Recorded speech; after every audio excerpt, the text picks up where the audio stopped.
Good evening यार। Good evening sir. यार आज मेरे ना गले में बहुत ज्यादा पेन हो रहा है, तो मैं देखता हूँ कितनी देर पढ़ा पाता हूँ। बहुत ज्यादा मुझे जैसे टॉन्सिल्स हो रखे हैं, बहुत दर्द हो रहा है गले में। क्या करूँ बेटा? वो कह रहा है रिकॉर्डिंग ऑन कर दो। रिकॉर्डिंग तो कर दी मैंने ऑन, सही है। ठीक है, तो अभी मैं एक बार पढ़ा दूंगा ना, तो फिर आप यहाँ से लिख लेना ये सारा। ठीक है, अभी पर मैं समझा रहा हूँ। तो 3 कंसेप्ट है बेसिकली बेस के ना, 3 कंसेप्ट है जिनसे हम बेस को डिफाइन करते हैं। ये आयोनिक इक्विलिब्रियम में पढ़ाऊंगा जब पढ़ाऊंगा। एक होता है आर्हीनियस कंसेप्ट, ठीक है। स्पेलिंग क्या है? हाँ, ARH है क्या? ये GOC2 है। GOC2 का पार्ट 2 है। GOC2 में एक इंटरमीडिएट था और एक ये है एसिडस, है ना। तो आर्हीनियस के हिसाब से क्या है बेटा? आर्हीनियस के हिसाब से क्या होता है? GOC1 कर ली हमने। GOC1 में तो इफेक्ट थे इंडक्टिव रेजोनेंस और हाइपर कॉन्जुगेशन, ठीक है। वहाँ सर पता ही नहीं लगा कि कब कब में हो गया। ऐसे होता है। और तो फिर फ्री रेडिकल किसमें? सब इंटरमीडिएट GOC2 में थे, उससे पहले वाला मतलब GOC1 में था। ठीक है, कॉन्जुगेशन में था ना फ्री रेडिकल? नहीं कौन फ्री रेडिकल तो इंटरमीडिएट था ना। इंटरमीडिएट में ही था। ठीक है, तो देखो आर्हेनियस के हिसाब से बेस क्या होता है, OH माइनस डोनर होता है। तो जो OH माइनस डोनेट करते हैं वो कहलाते हैं हमारे आर्हेनियस बेस। जैसा NaOH बहुत आसान है, हाँ, MgOH ऑल ट्वाइस, ये आपने 10th क्लास में पढ़ा होगा। ठीक है, आर्हेनियस के हिसाब से बेस क्या होता है, जो OH माइनस डोनर होता है, पहला कंसेप्ट ये। दूसरा कंसेप्ट है Bronsted acid base. Bronsted acid base है ना। तो ब्रोंस्टेड के हिसाब से क्या होता है, जो बेस होता है ना, उसने ऐसे डिफाइन किया जो H+ एक्सेप्टर होता है। कैसे देखो, जैसे मान लो HCl है, HCl के अंदर पानी डाला आपने, तो HCl क्या देगा, H+ देगा बेटा। तो ये जो H+ है पानी ले लेगा और यहाँ पे क्या छोड़ देगा, Cl-। तो देखो ये एसिड था, ठीक है, एसिड क्या है जो H+ दे रहा है। तो यदि आप फॉरवर्ड डायरेक्शन की बात करोगे तो HCl एसिड है और पानी क्या है, बेस, क्योंकि HCl ने H+ डोनेट करा है। ठीक है, एसिड एसिड की भी डेफिनेशन लिखूं तो H+ डोनर। यदि आप देखेंगे तो HCl ने H+ डोनेट करा है और पानी ने H+ लिया है। तो HCl क्या है, एसिड है, और H2O क्या है, बेस। ये बात समझ में आती है सबको, बताओ। Yes sir. अब तब देखो एक बात ब्रोंस्टेड बताओ, वाले में सिर्फ H+ का लेना या देना है? हाँ, तो H+ जो देता है वो ब्रोंस्टेड एसिड होता है और जो H+ लेता है वो ब्रोंस्टेड बेस होता है। ठीक है, तो HCl ने H+ दिया तो HCl इसलिए एसिड है, H2O ने H+ लिया इसलिए वो बेस है। अब यदि आप देखेंगे कि HCl का बचा, यदि फॉर बैकवर्ड डायरेक्शन की बात करोगे तो क्या होगा बताओ, यहाँ पे Cl- H+ लेगा ना, यस सर। हाँ तो सर। एसिड का बचा हुआ पार्ट कहलाता है कॉन्जुगेट बेस। क्या कहलाता है, और बेस का बचा हुआ पार्ट कहलाता है कॉन्जुगेट एसिड। समझे क्या, क्योंकि यदि आप बैकवर्ड डायरेक्शन की बात करेंगे तो ClH+ लेगा और H3O पॉजिटिव H+ छोड़ेगा। तो ClH+ लेगा तो बेस की तरह ट्रीट करेंगे। तो HCl का बचा हुआ पार्ट मतलब H+ देने के बाद जो पार्ट बचता है वो कहलाता है कॉन्जुगेट बेस। तो एसिड का होता है कॉन्जुगेट बेस और बेस का होता है कॉन्जुगेट एसिड। तो समझ में आया सबको,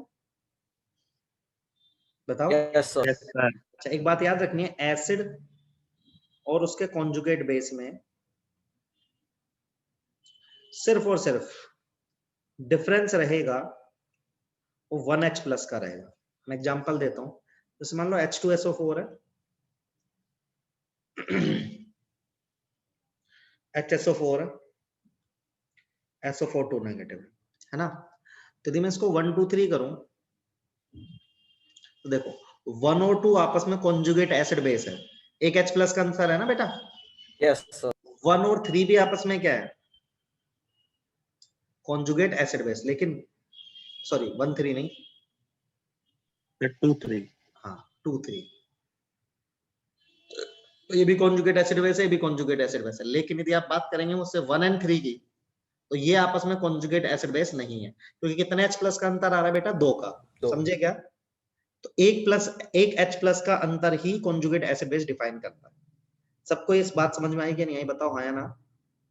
आ आ गई गई सर। सर। अच्छा, तो सबसे पहले आप एक काम करो, इतना लिखेंगे। सबसे पहले आप इतना लिखो, यहाँ पर हल्का हल्का लिख लो, इसमें पूरा एक्सप्लेनेशन है। फिर हमें इस चैप्टर में क्या पढ़ना है कि कैसे एसिड बेसिक स्ट्रेंथ बढ़ेगी, कैसे घटेगी, तो इफेक्ट लगाएंगे, रेजोनेंस, मीजोमेरिक, ये सब इफेक्ट लगा के ये चेक करेंगे, है ना।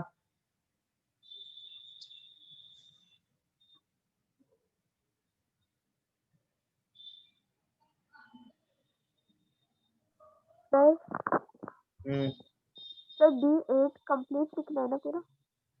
हाँ पूरा बेटा, ये जो मैंने बोला है वो सारा अच्छे से लिखा हुआ है। बस ये मत लिखना लेटस कंसीडर वंसीडर मत लिखना, ये लिखने की जरूरत नहीं है। Okay sir. ये लाइन मैंने चलाई है क्या, अच्छा, तो काम कर मुझको लो। इसका बी पार्ट समझ नहीं आया। कौन सा पार्ट अरे बेटा? ब्रोंस्टेड लॉरी कॉन्सेप्ट है क्या? हाँ, ब्रोंस्टेड लोरी कॉन्सेप्ट। तो यही समझ नहीं आया मेरे को Bronsted वाला। क्या समझ नहीं आया बता? बोल।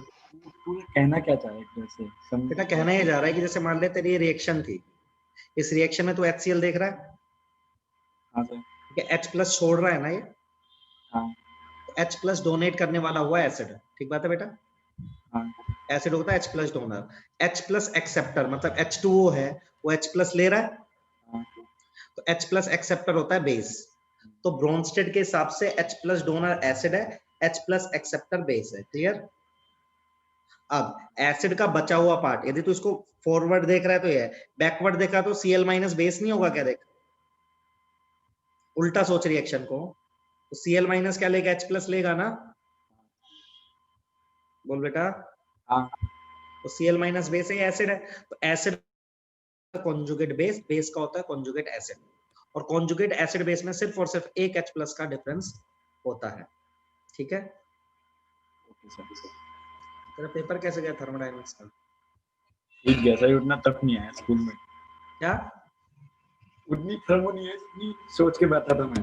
अच्छा, केवल प्रोसेस तक आए थे, केवल प्रोसेस ही पूछे थे अच्छा कि इसमें क्या होता है, एडियाबैटिक ऐसे। अच्छा।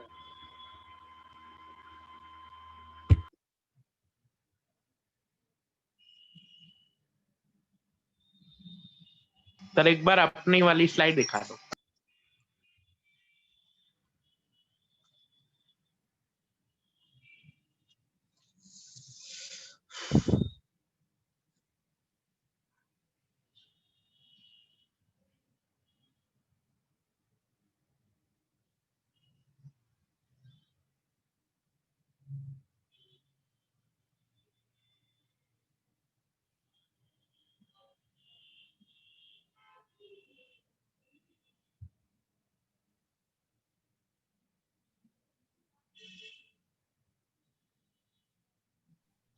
Excuse me sir. हाँ जी बेटा। सर ये जो आपने रिएक्शन लिखी है, इसमें जो H3O है और Cl है, इसमें तो 3H का डिफरेंस है ना? तो बेटा मैं HCl का एसिड है तो उसका कॉन्जुगेट बेस Cl है, ये रिलेशन बोल रहा हूँ ना। HCl और HCl नेगेटिव में तो एक ही H प्लस का अंतर है, ऐसे H2O और H3O पॉजिटिव में भी तो एक ही प्लस H प्लस का अंतर है बेटा। Okay sir. सर पिछली वाली स्लाइड में प्रोटॉन लिखा हुआ है, वो बस H प्लस को रेफर कर रहा है। H प्लस प्रोटॉन ही तो होता है, ठीक है। हाइड्रोजन के पास एक प्रोटॉन और एक इलेक्ट्रॉन रहता है ना। हाँ सर। ये आगे बदल दो, वो प्रॉपर लिखा हुआ है क्योंकि उधर से लिख लो। हाँ सर।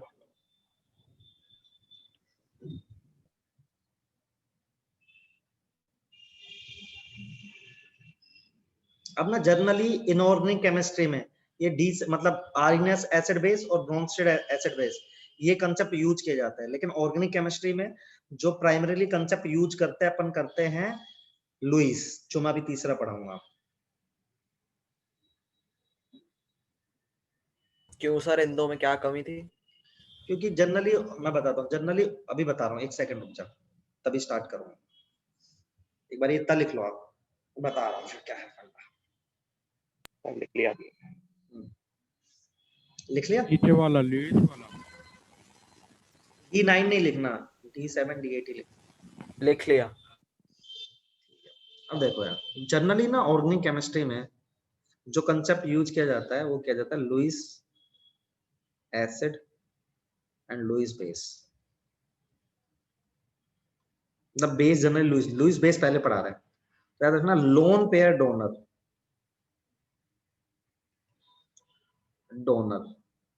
क्या कहलाता है? Lewis base. जैसे सबको अमोनिया याद है, अमाइंस। NH3। हाँ सर। अब चाहे ये ले लो चाहे आप जनरली कौन कौन से थे, 3 डिग्री हो गया ये। यहाँ पे मैं वो लिख देता हूँ R, सही है? Yes sir. फिर यदि मैं H कर दूंगा एक जगह तो कितना डिग्री हो जाएगा बताओ? 2 डिग्री। यदि मैं और एक और बारी H कर दूंगा तो कितना हो जाएगा? 1 डिग्री। सबको आता है ना ये? तो ये सब क्या है? लुईस बेस है। तो अमाइंस जनरली क्या होता है? और उनका केमिस्ट्री बेस। या एनिलीन याद है किसी को? हाँ सर, कॉमन नेम वाले जो लिखवाए थे। हाँ, ये एनिलीन है। तो ऑर्गेनिक केमिस्ट्री में जनरली यही लोग बेस होते हैं, तो जो लोन पेयर डोनेट कर सकते हैं या इसके अलावा भी होंगे या इनके डेरिवेटिव होंगे, तो ये लोन पेयर जो डोनेट कर पा रहे होंगे ना, वो होंगे सारे के सारे क्या, लुईस बेस।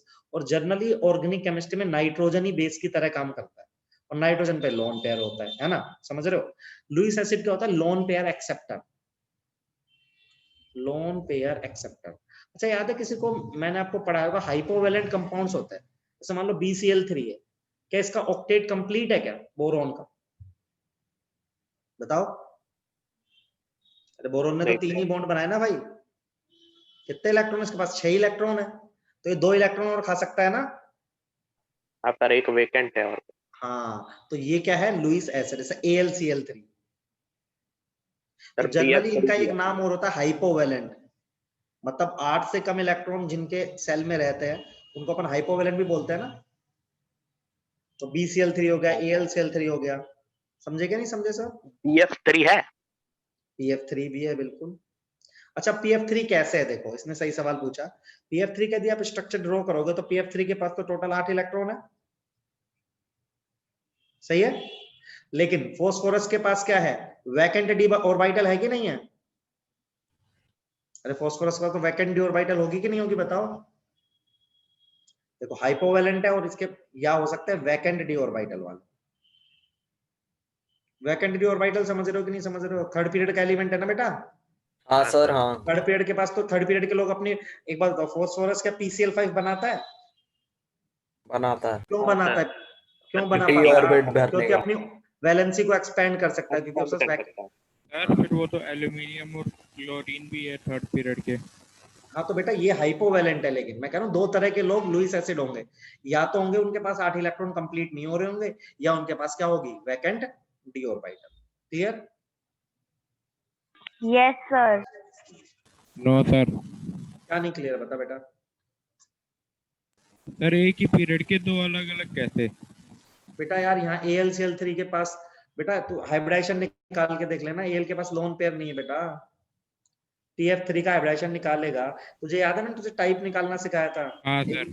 कर देता हूँ मैं, 7 21 और 5 कितना हो गया बेटा, 21 और 5 26। ये याद है। सर 3+1 4 66। AB4 आना चाहिए इसको बेटा, कैसा यस है सर। Yes sir. AB3L दिख गया। हाँ सर दिख गया। AlCl3 का भी करके देख ले, कितनी वैलेंसी होती है एल्युमिनियम की, 3।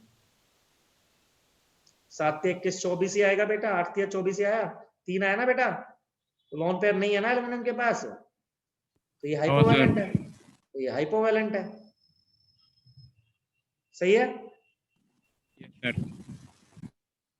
तो लुईस एसिड क्या होता है, जो लोन पेयर एक्सेप्ट कर लेंगे। लुईस बेस क्या होता है, जो लोन पेयर डोनेट कर लेंगे। हमें पढ़ना है बेस, ठीक है, सबसे पहले कि बेस की बेसिक स्ट्रेंथ कैसे बढ़ती है और कैसे घटती है, ये हमें अब करना है कवर।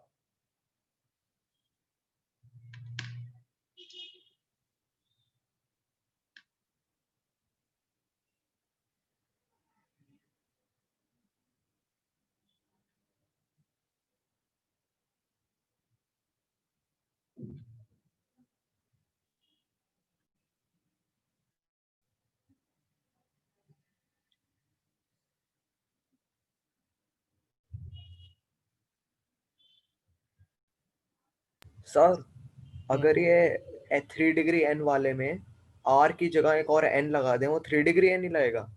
2 डिग्री, 2 कितने डिग्री कार्बन से कनेक्ट होता है ना बेटा, वो डिग्री होती है उसकी, ठीक है। ठीक है।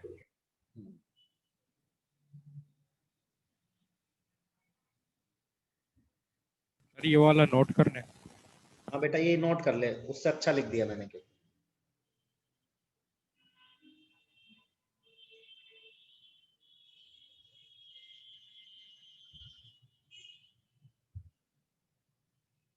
तो अल्टीमेटली बेसिक स्ट्रेंथ है क्या, एक बार ये लिख लो फिर मैं बता रहा हूं। Done sir.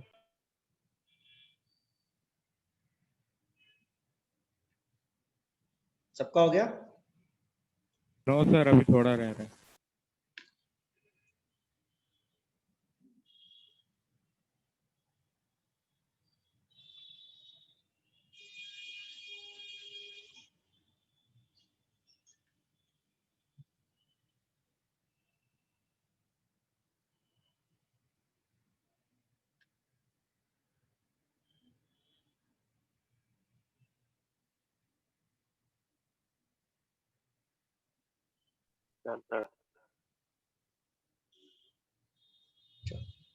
तो देखो इसका मतलब है क्या, यदि मैं ऑर्गेनिक केमिस्ट्री की, अभी मैं ऑर्गेनिक केमिस्ट्री की बात कर रहा हूँ, तो बेसिक स्ट्रेंथ का सेंस क्या है, ठीक है।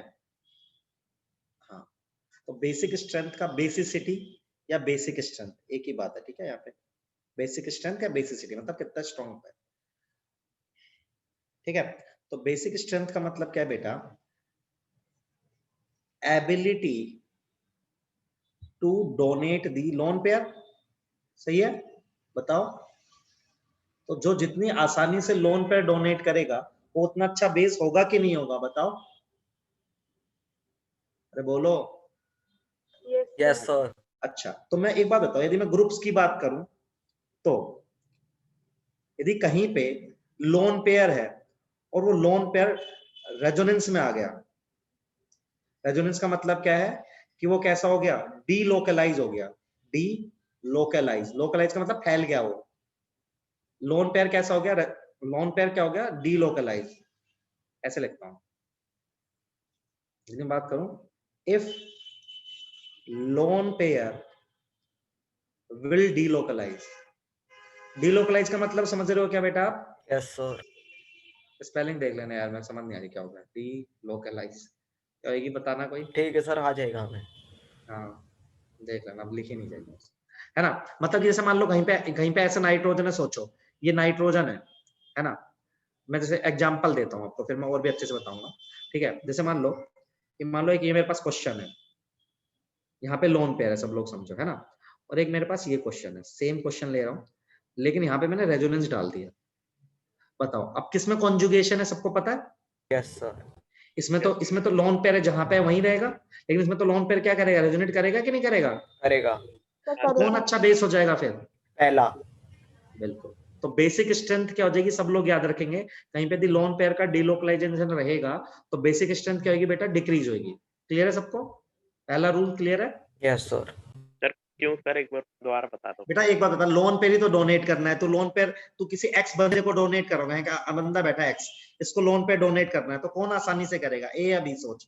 ए का तो लोन पेयर खुद में फैला हुआ है ना, सही है। हाँ।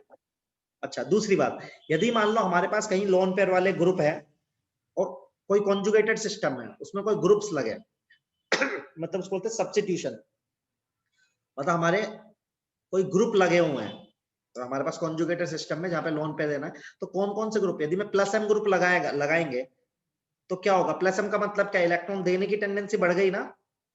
Yes sir. और प्लस आई से भी क्या होगा, देने की टेंडेंसी बढ़ेगी। इससे बेसिक स्ट्रेंथ क्या हो जाएगी बेटा, सोचो। बढ़ेगी। कैसे, देखो सुनो, ऐसे मान लो, मैं अभी ऊपर वाला बाद में लिखवा दूंगा, इतना रखता हूं, देखो सुनो। जैसे मान लो एनिलीन है आपके पास, सब लोग ध्यान सुनना, अभी मैं इसमें बहुत आपको पीएचडी कराऊंगा, लेकिन अभी बस फील दे रहा हूँ। मान लो ये मतलब इस जिंदगी का सहारा, इतना समझ में आ गया, दुनिया ही खत्म हो गई। देखो दोनों बराबर है, दोनों में कॉन्जुगेशन हो रहा है ना बेटा। अरे बोलो हाँ है ना।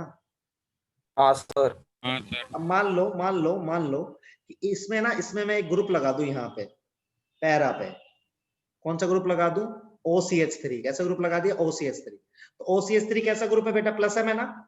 Plus M. तो ये क्या करेगा, अपनी डेंसिटी देगा और इधर वाली डेंसिटी को क्या करेगा, एनहांस करेगा। Yes yes sir. सर। तो कौन अच्छा बेस होगा, सर दूसरे वाला।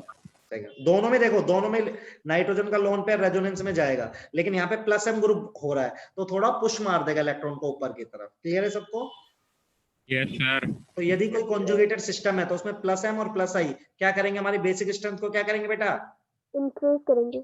और वहीं मैं बात कर लूं किसकी, माइनस एम और माइनस आई क्या करेंगे, डिक्रीज करेंगे। जैसे मान लो कि मैं यह एग्जांपल ले लूं कि एनिलीन ही ले लूं और उसमें क्या जोड़ दूं मैं, NO2 जोड़ दूं। NO2 कैसा ग्रुप है, माइनस है। तो और खींच लेगा। हाँ यस सर। सर। सबको इतनी बात समझ में आती है कि मेरी ढंग से बताओ। Yes sir. छाप दो कॉपी में, समझ में आ गया, चैप्टर ही खत्म हो गया, पता है आपको। कॉन्जुगेशन वाले में बेसिसिटी नहीं कह रहा हूं मैं, देखो कॉन्जुगेशन तीनों में ही हो रहा है। जो मेरा दूसरा रूल है वो ये कहता है कॉन्जुगेशन तो तीनों में ही हो रहा है, ठीक है, लेकिन यहाँ पे लगा माइनस एम, और इसके इलेक्ट्रॉन को खींच लेगा। OCH3 तो कम खींचे ना, बल्कि दे और देगा।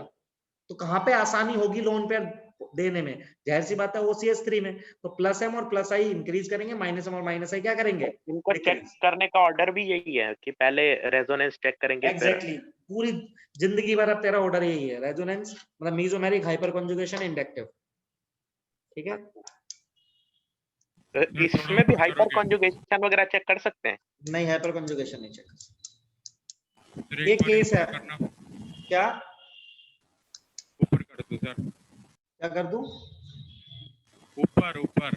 ऊपर ऐसे ऐसे, नो सर, तो इतना ही तो बोला, इतना ही तो लिखा है बस, ये पूरा तो आ रहा है और तो लिखा ही नहीं, ऊपर तो ये हल्का सा लिखा हुआ है, ये तो अभी समझाऊंगा। ओके सर, मेरे को लगा ऊपर भी लिखा है। नहीं, ये समझ में आना चाहिए पर सबको, जो मैंने दोनों पॉइंट लिखा है, ये समझ में आया, चैप्टर खत्म, बेसिसिटी खत्म आपके लिए। सर फर्स्ट में तो कॉन्जुगेशन देख, हाँ फर्स्ट में कॉन्जुगेशन देखे, मतलब इसको बोलेंगे, इस वाले को बोलेंगे लोकलाइज, तो लोकलाइज की स्पेलिंग नहीं आ रही है, ये लोकलाइज है एक ही जगह है, और ये डी लोकलाइज है। यदि मैं तुम्हें बताऊं ना कॉमन सेंस क्या है तुम्हारा, यदि बेसिक तुम्हें बिल्कुल ही एक ही लाइन में चैप्टर खत्म करना है, तो बेसिसिटी मतलब है ability to donate the lone pair, तो जितनी आसानी से आप लोन पेयर डोनेट कर पाएंगे, है ना, उतनी अच्छी बेसिसिटी होगी। तो जितनी आसानी से आप लोन पेयर डोनेट कर पाएंगे, उतनी अच्छी क्या होगी, बेसिसिटी होगी।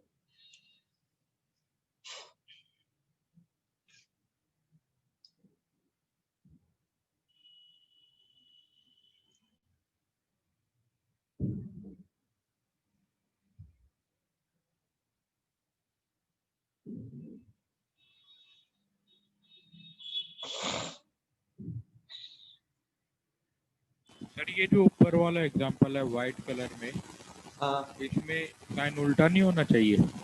कैसे बेटा, इसका लोन पेयर यहीं के यहीं अवेलेबल है, इसका लोन पेयर रेजोनेंस में है, तो कहां पे आसानी होगी तुझे लोन पेयर देने में, खुद सोचना बेटा।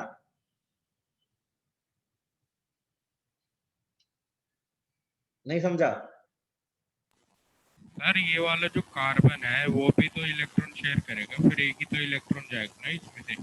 कार्बन का इलेक्ट्रॉन शेयर कर बेटा, ये लोन पेयर डोनेट करना है, ये लोन पेयर डोनेट करना है, ठीक है।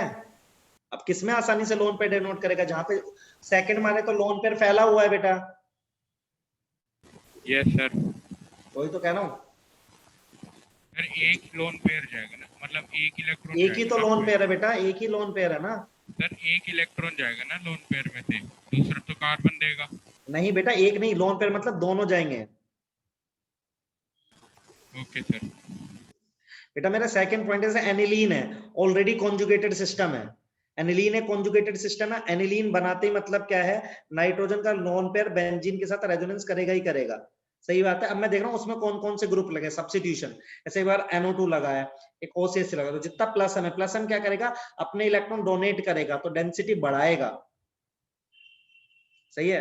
NO2 तो और खींच लेगा, RGB समझ रही हो बेटा? Yes sir. ये उसी तरह की बात होगी, जैसे मान लो तुम्हें मान लो कुछ खाना खाना था, तो तुम्हारे पापा भी खिला रहे, तुम्हारी मम्मी भी खिला रही है, तो तुम इलेक्ट्रॉन रिच हो गए, और मान लो तुम्हें खाना खाना था, बाकी लोग खा गए, ये फर्स्ट वाली केस है। माइनस हम तो क्या करेगा, डेंसिटी को और खींच लेगा अपनी तरफ, तो हमें तो देना है ये लोन पेयर, डोनेट यही लोन पेयर करना है मुझे, इसमें क्या होगा, एटलीस्ट डेंसिटी देगा OCH3, तो देने में आसानी हो जाएगी lone pair. Okay sir. Sir first वाला दोबारा बताना। अरे भाई मेरे सुन, एक बात बता लड़के, मैं कह रहा हूँ तेरे एक किताब है तेरे पास, है ना, ठीक है, एक किताब है, और तेरा कोई दोस्त नहीं है दुनिया में, और मुझे तुझसे वो किताब लेनी है, एक तो एक केस है, ठीक है, और दूसरा केस है कि तेरा दुनिया में बहुत सारे दोस्त है और तुझे तुझसे किताब लेनी है। दूसरा केस में मुश्किल से किताब मिलेगी, पहले केस में मुश्किल से मिलेगी, सोच। दूसरे केस में क्या है, तूने किताब, तू ये बैठा हुआ है, तेरे बहुत सारे दोस्त है, तो हो सकता है तूने ये किताब बाकी लोगों को दे दी हो, तो मुझे लेने में दिक्कत आएगी, तो ये केस है, देख ये लोन पेयर रेजोनेंस में है, तो नाइट्रोजन के ऊपर नहीं अवेलेबल लोन पेयर, समझ रहे, डिस्पर्ज है ना। हाँ सर, मतलब सेकंड वाले में नाइट्रोजन का जो लोन पेयर है वो पहले से रेजोनेंस में लगा हुआ है, वो फिर वो आसानी से उसको मिलेगा ही नहीं, जबकि हाँ पहले सर, वाले में तो तो रेजोनेंस ही फर्स्ट नहीं वाले है, में लोन पेयर है वो कहाँ जा रहा है? कहीं भी नहीं जा रहा, वो वही है, हमें सर सर हमें वही है, तो देना सर वो जा ही नहीं रहा कहीं। बेटा, तो हमें देना किसी और आदमी को है, कोई और आदमी है, X प्लस बैठा हुआ है दूर, इसको लोन पेयर चाहिए, इससे चाहिए और इससे चाहिए, किससे आसानी से देगा बता? सर फर्स्ट वाले से। तो वही तो बोला। सर आ गया। सर हम्म सर अगर जैसे ये तीसरा स्ट्रक्चर है, हम्म उसमें जो वो है NH2 है या फिर OCH3 है, सर वो मेटा पोजीशन पे लगा होता। अभी कर रहा हूँ, रुक जा थोड़ी देर।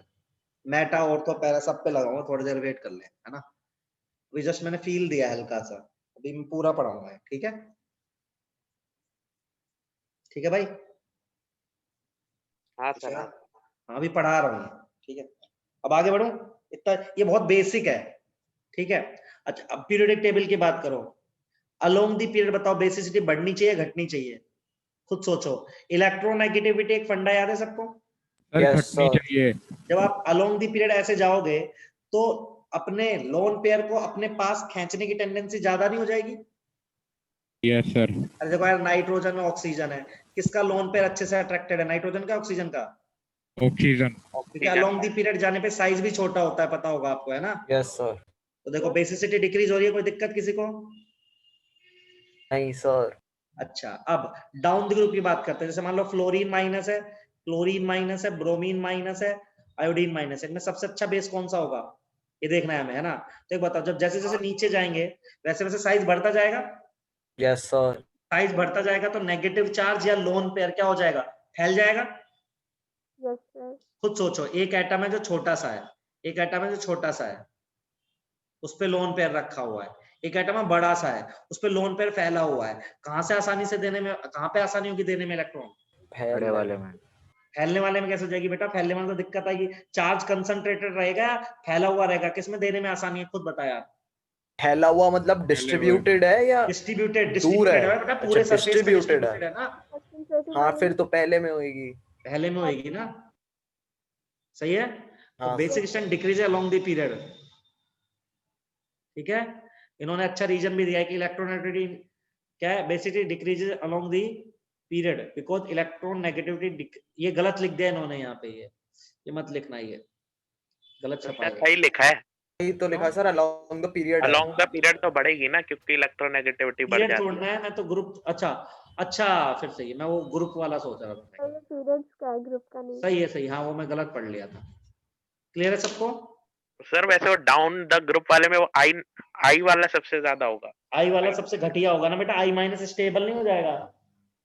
है सर, क्यों? आई में डिस्ट्रीब्यूटेड होएगा। बेटा एक बात बता, एक बात बता, सुन तो मेरी बात, नेगेटिव चार्ज है, जितने बड़े एटम पर रहेगा उतना ज्यादा स्टेबल रहेगा, ऐसा है, ऐसा है, ऐसा। एक नेगेटिव चार्ज है, कहाँ पे ज्यादा स्टेबल रहेगा बता? जहाँ पे ज्यादा फैला हुआ रहेगा ना, डोनेट नहीं कर पाएगा। एक बता, कहीं पे एक जगह चार्ज कंसंट्रेटेड है तो वो रिएक्टिव नहीं होगा ज्यादा? हाँ सर होगा सर। और चार्ज फैला हुआ रहेगा तो रिएक्टिव नहीं रहेगा।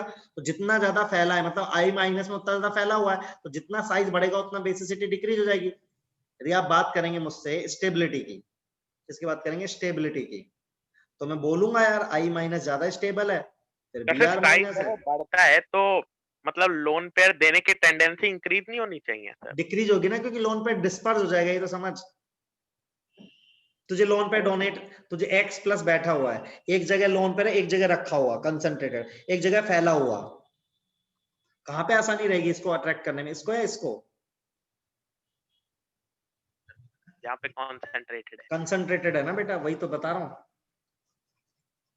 ठीक है? ये लिखो, ठीक है सर। ये लिखना एक बारी, फिर आते हैं।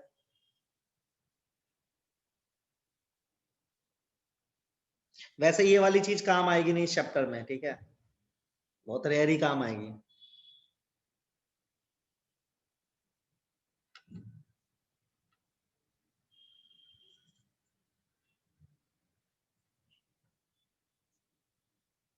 काम आएगी जो मैंने नीचे पढ़ाई है, ये तो बस रेफरेंस के लिए। अब बताऊंगा आपको कैसे पढ़ना है।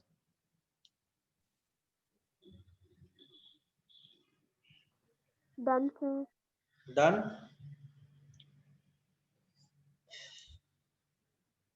Yes sir. अच्छा अब देखो, अब ना ऑर्गेनिक केमिस्ट्री में दो तरह के बेस है, एक बोलता है एलिफेटिक। एलिफेटिक का मतलब समझते हो आप? समझ गए? सही है। दूसरा एरोमेटिक। एरोमेटिक कौन है पता है आपको? सर्कल वाले। Benzene. हाँ, एनिलीन। Vanillin. और इसके सब्स्टिट्यूएंट आप क्यों भैया के पास भेजा इसको पढ़ने के लिए? क्या 7 बजे कहीं दे रखा है कि 7:10 होगा? क्या बोल रहा है? सर उसका वो घर पे बात चल रही है। हाँ, अच्छा, घर पे बात चल Light रही है। on only. तो देखो एरोमेटिक मतलब क्या है बेटा? एनिलीन है। तो एनिलीन और उसके सब्स्टिट्यूटेड एनिलीन, मतलब यहाँ पे कुछ लग जाए, यहाँ पे कुछ लग जाए, ये इन बेस की कैटेगरी अलग रहेगी और इस बेस की कैटेगरी अलग रहेगी। तो पहले हम ये वाला पढ़ेंगे कि इनके एसिड बेस स्ट्रेंथ कैसे चेंज होगी, क्या पढ़ेंगे, और फिर एरोमेटिक की पढ़ेंगे। तक क्लियर है सबको? अरे बोलो।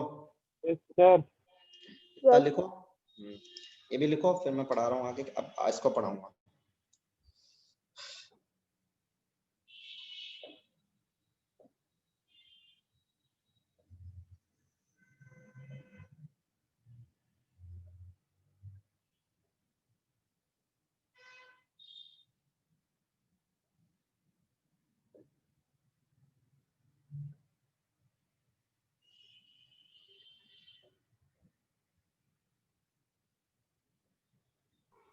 सर एक बार एलिफेटिक वाले रिपीट कर दो। बेटा अमाइंस हो गए, 3 डिग्री 2 डिग्री 1 डिग्री अभी बनाए थे ना सारे। ओपन चेन कंपाउंड को बोलते हैं ना एलिफेटिक, याद होगा। Yes sir. Done, sir. Done हो गया अभी? Yes, sir. Yes sir. चलो,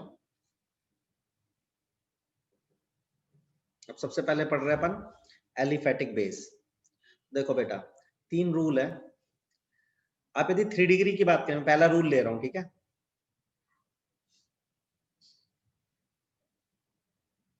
ठीक है, पहला रूल अब मैं एक एक करके एक्सप्लेन करूंगा।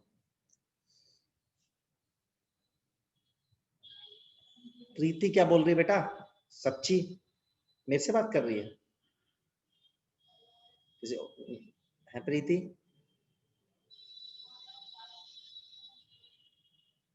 आपस में बात करते रहते हो। अब देखो, प्रीति ने गलती से मुझे मैसेज चिपका दिया। ये मेरे लिए था क्या? ओ सच्ची, हाँ बोलो।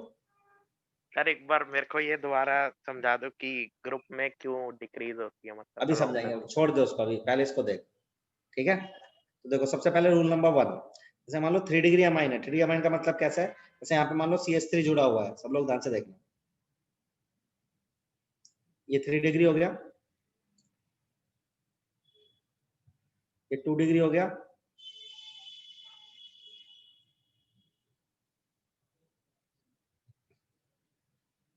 ये 1 डिग्री हो गया, और ये सिंपल अमोनिया हो गया। मैं बेसिक स्ट्रेंथ की बात करूं, CH3 का कैसा इफेक्ट होता है? प्लस आई होता है कि नहीं होता है? Yes sir. अच्छा, तो देखो इसमें कितने ग्रुप लग रहे हैं? 3 3 प्लस आई है। इसमें कितने प्लस आई है? तो इसमें कितना? 1। तो सबसे अच्छा बेस कौन सा रहेगा? दिख रहा है सबको? इसमें कोई कंफ्यूजन नहीं होनी चाहिए। अरे बोलो। बिल्कुल सर। हाँ सर। तो पहला रूल लिख दो पूरा। On the basis of plus I effect strength of ion should be this. अब ये लिखा हुआ है जो but this order is applicable when amine in gases और इन नॉन पोलर सॉल्वेंट। ये मैं सिखाऊंगा, पर लाइन लिख लेंगे जरूर आपको। ठीक है,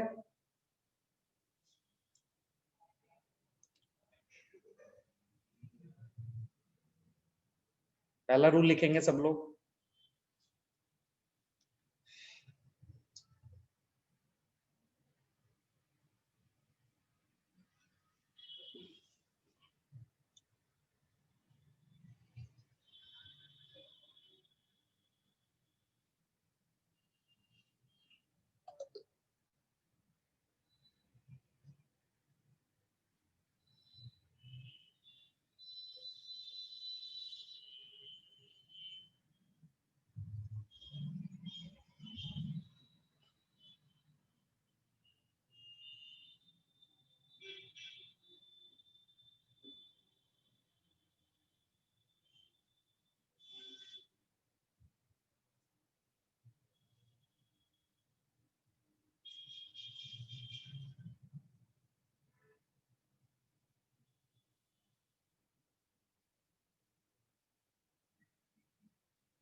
लिख लिया सर। लिख लिया? Done sir. रूल 2 समझा रहा हूँ। Not sir. सर एग्जाम्पल लिख रहे थे सर ये। लिखो लिखो।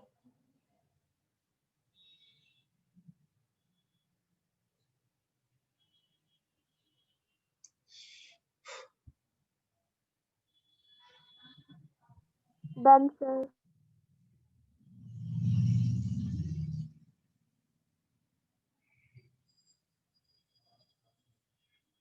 देखो रूल 2 क्या है। अब नाइट्रोजन का ना 3 तरह का हाइब्रिडाइजेशन होता है, sp sp2 और sp3। सबको पता है इलेक्ट्रोनेगेटिविटी किसकी सबसे ज्यादा होती है? इलेक्ट्रोनेगेटिविटी बताओ। हाँ सर पिछली क्लास में ही ज्यादा बताया sp होती है, उसके बाद किसका होता है? sp2 sp3। बिल्कुल। तो जो sp है उसकी इलेक्ट्रोनेगेटिविटी सबसे ज्यादा है, तो उसकी इलेक्ट्रॉन देने की टेंडेंसी क्या होगी? मिनिमम। हाँ सर। तो देखो यहाँ पे देखो ये sp3 है, अभी sp2 छोड़ देना। sp2 में 2 केस बनेंगे, ठीक है? एक sp ट्रिपल बॉन्ड के साथ आएगा नाइट्रोजन, या ट्रिपल बॉन्ड के साथ आएगा, सिंगल बॉन्ड के साथ आएगा, ठीक है? सिंगल बॉन्ड के साथ नाइट्रोजन आएगा, मतलब 3 बॉन्ड बनेंगे ना नाइट्रोजन के, 3 सिंगल बॉन्ड। तो आप Yes, समझ लेना sir. sp3 है। यदि ट्रिपल बॉन्ड बनाएगा तो sp है, डबल बनाएगा तो sp2 है, या फिर उसका लोन पेयर रेजोनेंस में रहे डबल बॉन्ड के साथ। देख रहे हो आप, ये वाला केस क्या है? नाइट्रोजन का लोन पेयर किस में रहे बेटा? कॉन्जुगेशन रेजोनेंस में रहे, तो भी वो sp2 रहेगा। पहले तो ये समझो, हाइब्रिडाइजेशन पहले वाला वाला फंडा समझो। sp3 क्यों है? हाँ पहले वाला मैं बताता हूँ sp3 क्यों, वही बता रहा हूँ। यदि 3 बॉन्ड बना रहा है वो तो sp3 है, यदि ट्रिपल बॉन्ड बना रहा है तो sp है, डबल बना रहा है तो sp2, और यदि डबल विद कॉन्जुगेशन है तो भी sp2 है। अब देखो सबसे ज्यादा इलेक्ट्रोनेगेटिविटी sp के, तो सबसे घटिया बेस कौन हो जाएगा? sp वाला। और सबसे अच्छा बेस कौन हो जाएगा? sp3 वाला। बोलो। अब sp2 में सोचो, एक ये केस है जिसमें लोन पेयर कहीं भी नहीं जा रहा, एक ये केस है जिसमें कॉन्जुगेशन नहीं है, और एक ये केस है जिसमें कॉन्जुगेशन है। तो कौन अच्छा बेस रहेगा? इस पे तो कॉन्जुगेशन करेगा, इसमें तो यही रहेगा। तो कौन अच्छा बेस रहेगा? जिसमें नहीं है। नहीं है। तो आपको ये ऑर्डर समझ में आएगा, पूरा चेक करो आप, इसको लिख के देखो, समझ में आएगा। नहीं आया तो पूछो।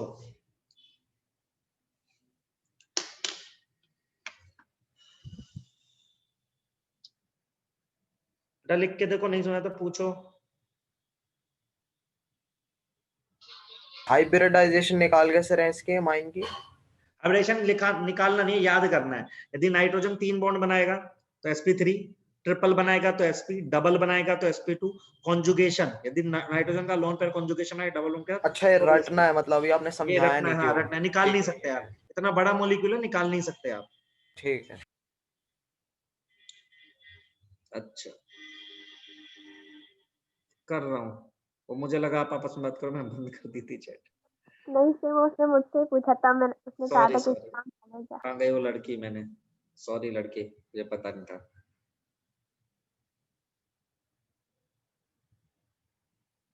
अच्छा प्रीति तो शायद क्लास में ही नहीं बची, अब है क्लास में?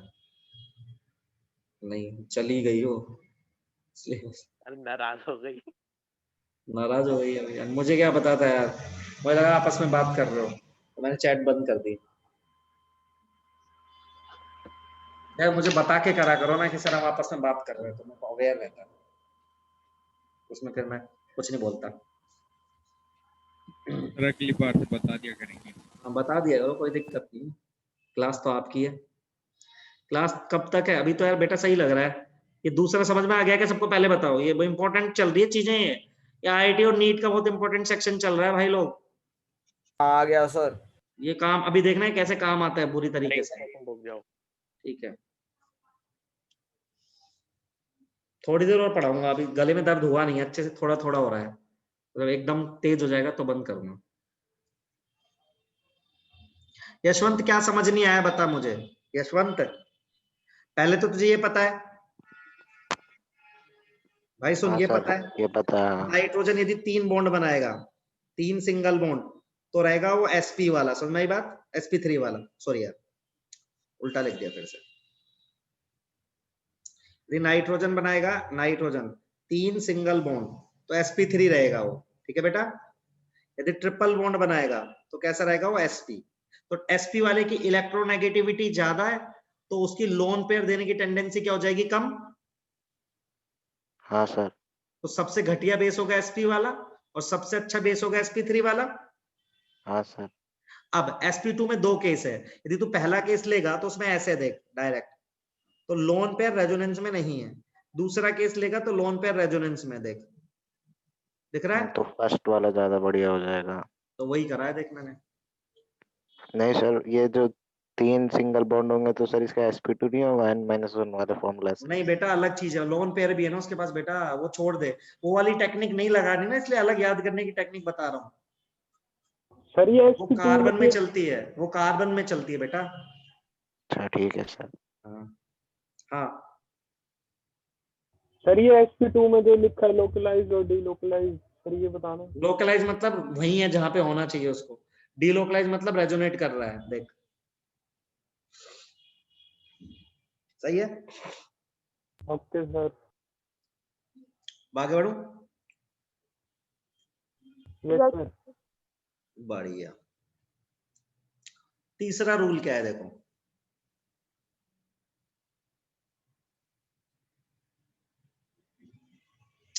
तीसरा हटाओ, तीसरा नहीं कर रहे, चौथा करेंगे सीधा, तीसरा कोई काम नहीं है, तीसरा वैसे ही पता है।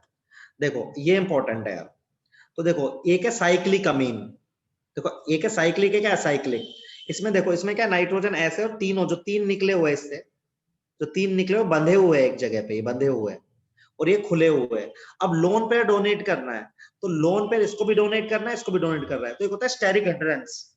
क्या होती है एक चीज स्टेरिक हिंड्रेंस। स्टेरिक हिंड्रेंस का मतलब क्या है कि मान लो ये वाला लोन पेयर इसको डोनेट करना है, इसके तीन बड़े बड़े ग्रुप जुड़े हुए हैं ऐसे, अब यहाँ पे X प्लस है, तो लोन पेयर डोनेट करेगा तो ये लोग क्या करेंगे, स्टेरिकली हिंडर्ड करेंगे, बड़े बड़े ग्रुप होंगे ना तो रिपेल करेंगे X को, ठीक है, बड़े भीड़ भाड़ हो जाएगी ना, समझ रहे हो मेरी बात, समझ रहे हो कि नहीं समझ रहे हो।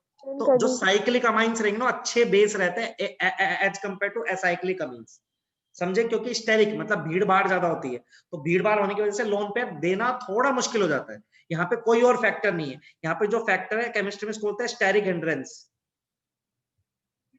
मतलब की भीड़ भाड़। तो जहां पे भीड़ भाड़ ज्यादा है वहां पे इलेक्ट्रॉन देने की टेंडेंसी थोड़ी कम हो जाएगी। मैं बहुत ज्यादा कम नहीं बोल रहा हूँ, प्लस आई या माइनस आई की कुछ भी बात नहीं है, सब कुछ सेम है, बस यहाँ पे तीनों यहाँ बंधे हुए हैं, यहाँ पे खुले हुए हैं, तो खुले वाले के केस में इलेक्ट्रॉन देने में थोड़ी सी दिक्कत आएगी एज कंपेयर टू बंद, ठीक है। तो ये पहला फिगर समझ नहीं आया बेटा, पहला फिगर में ये तीनों को तो जोड़ तो दिया, ये तीनों पॉइंट पहला पिछले वाला, पहला वाला कौन सा था, ये इसी में फोर्थ वाले में सर, आगे करो, यही वाला, यही तो है फर्स्ट वाला, ये ना। हाँ ये तीनों को कनेक्ट ही तो कराए बेटा, कुछ नहीं कराए थे। ये कार्बन की चेन है, ये कार्बन की चेन है, ऐसे तीन चेन ले लें, तीन चेनों को कॉमन कार्बन से कनेक्ट कर दिया, तो ऐसे हवा में नहीं झूलेंगे ना, ये यदि खुले होते तो हवा में झूलते ऐसे। अच्छा, ये साइक्लोहेक्सेन है या सिर्फ एक नहीं कार्बन ब्रिज है? ब्रिज है बेटा, दो रिंग है, एक रिंग है 3D है बेटा, ये 3D, एक ऐसे और एक ऐसे बाहर निकल के आ रहा है। अच्छा, बस एक ही कार्बन है और तीन चेन बना रखे हैं नाइट्रोजन के तीन साथ। चेन, हाँ कनेक्ट ठीक है। है। तो इसमें स्टेरिक एंट्रेंस नहीं है, बंधे हुए हैं, इसमें खुले खुले ऐसे घूम रहे हवा में, तो थोड़ी प्रॉब्लम आती है। तो एसाइक्लिक अमीन्स आर घटिया base as compared to cyclic amines, ठीक है। अरे ये तो लिख देता सर एक बार दोबारा बताओ, मुझे समझ नहीं आया। देख बेटा भाई सुन, देख यहाँ पे तेरे पास एक लोन, यहाँ पे तेरे पास एक X प्लस आदमी है, यहाँ पे तेरे पास Y है एक, इसको लोन पेयर देना है। यहाँ पे तीन बड़े बड़े ग्रुप जुड़े हुए हैं ऐसे, एक ग्रुप, दो ग्रुप, तीन ग्रुप, इसको लोन पेयर देना है, तो थोड़ी प्रॉब्लम नहीं आएगी, खुले हुए ग्रुप है यहाँ पे बड़े बड़े, तो ये बहुत पास नहीं जा पाएगा ना इसके लेने के लिए। अरे बोल। हाँ सर। लेकिन इसके केस में तो यहाँ पे बस स्टेरिक एंट्रेंस है, तो ओपन चेन में थोड़ा स्टेरिक एंट्रेंस होता है एज कंपेयर टू क्लोज, तो क्लोज वाला ज्यादा अच्छा होता है, ओपन वाला घटिया होता है, बस इतना सा बात बताओ। और इसको केमिस्ट्री में बोलते हैं स्टेरिक एंट्रेंस, जो मेरे मुझे बार बार सुनोगे, ठीक है। बोलो सर क्या बोलते हैं? सर आपने स्टेरिक अभी हिंड्रेंस, स्टेरिक हिंड्रेंस होने से ज्यादा बेसिक बनते हैं, घटिया बेसिक बनते हैं, घटिया बेसिक बनते हैं। ओके, इस वाले में स्टेरिक हिंड्रेंस है ना बेटा। हाँ है, बिल्कुल भीड़ है। तो जो जो X प्लस है वो आएगा इसके पास, तो ये लोग क्या करेंगे, उसको रिपेल करेंगे ना, बड़े बड़े ग्रुप है तो पास नहीं आ पाएगा ना, टक्कर हो जाएगी, समझ रहे हो।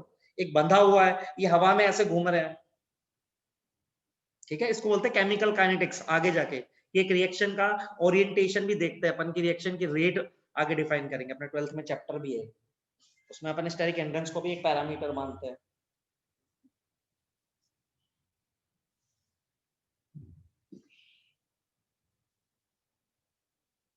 हाँ लिख लिया इतना सर। लिख लिया? सर बस, एक मिनट। हाँ आज इतना ही रख पाएंगे। अब मुझको एनिलीन ना थोड़ा जोश के साथ पढ़ाना पड़ेगा, क्योंकि उसमें से सवाल ज्यादा आता है, तो मैं कल तक ठीक होता हूँ फिर पढ़ाता हूँ। सर कर दे क्लास लीव। कल हाँ बिल्कुल कर दो leave. Sir okay sir, bye sir, good night. तैयार ही बैठे रहते हो एकदम। सर हाँ स्टेरिक हिंड्रेंस ये पहले वाले में क्यों नहीं है? क्योंकि बेटा 3 रिंग है ऐसी, तूने बांध दी एक, तो ऐसे 3 रिंग को बांध दी, यहाँ पे खुली है, तू बता किसमें स्टेरिक हिंड्रेंस है। अच्छा मेरे दोनों हाथ ऐसे घूम रहे, एक तूने यहाँ बांध दी है ऐसे। हाँ सर ठीक, सही है, दूसरे वाले में ज्यादा होगा। हाँ जी बेटा। अब तुमने क्वेश्चन कौन सा पूछा है? जो जाना चाहता है जा सकता है। मैंने 2 भेजे थे। कल और ज्यादा दर्द हुआ तो कैसे बच्चे हैं देखो यार।